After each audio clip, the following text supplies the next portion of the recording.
এর মানে মুসলমান হয়ে মুসলমানের ব্যাপারে অপবিত্রতা রেখে দিয়েছেন, হিংসা বিদ্বেষ এবং দুশ্মনী রেখে দিয়েছেন, তাহলে কি হবে? রমজান তো পরের কথা।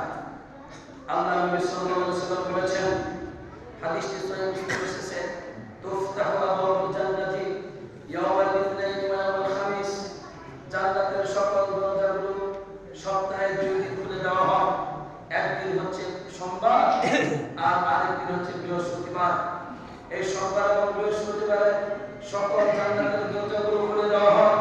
এরপরে ফায়ুগফারু লিকুল্লি আবদিন লা ইউশরিকু বিল্লাহি শাইআন, তখন আল্লাহ তাআলা ওই সকল বান্দাদেরকে সাধারণ ক্ষমা করে দেন যে সকল বান্দাগুলো আল্লাহর সাথে কোনো শিরক করে না।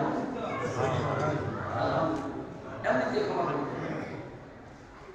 প্রতি সোমবার বৃহস্পতিবার সিয়াম পালন করা শর্ত নয়।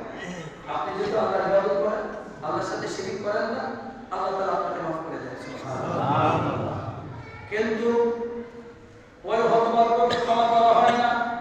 আল্লাহ নবী সাল্লাল্লাহু আলাইহি ওয়াসাল্লাম বলেছেন, ইল্লা রাজুলান কানাত বাইনাহু ওয়া বাইনা আখিহি শাহনা, ওই ব্যক্তিকে ক্ষমা করা হয় না যে ব্যক্তির মাঝে এবং তার ভাইয়ের মাঝে রয়েছে শাহনা, শত্রুতা, হিংসা, বিদ্বেষ, ক্রোধ, ক্ষতি করার স্বপ্ন, প্রতিশোধের আগুন।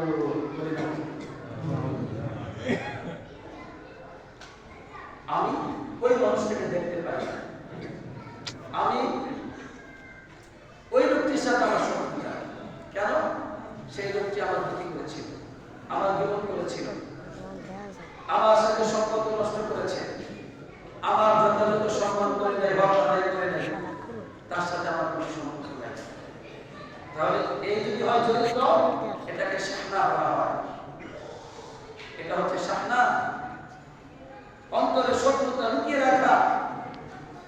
আল্লাহ নবী সাল্লাল্লাহু আলাইহি ওয়াসাল্লাম বলেছেন, এই অপবিত্রতা যেহেতু তার অন্তরের মধ্যে রেখে দিয়েছে, এই অপবিত্রতা, এই জন্য আল্লাহ রাব্বুল আলামিন তাকে ক্ষমা করেন না।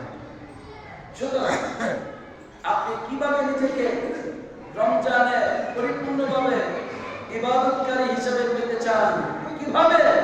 অথচ আপনার অন্তরে প্রতিবেশী সম্পর্কে অনিষ্টতা রয়েছে, আপনার বড় ভাই সম্পর্কে আপনার অন্তরে শত্রুতা রয়েছে, আপনার আশেপাশের মানুষগুলোর সাথে আপনার শত্রুতা রয়েছে। এই শত্রুতা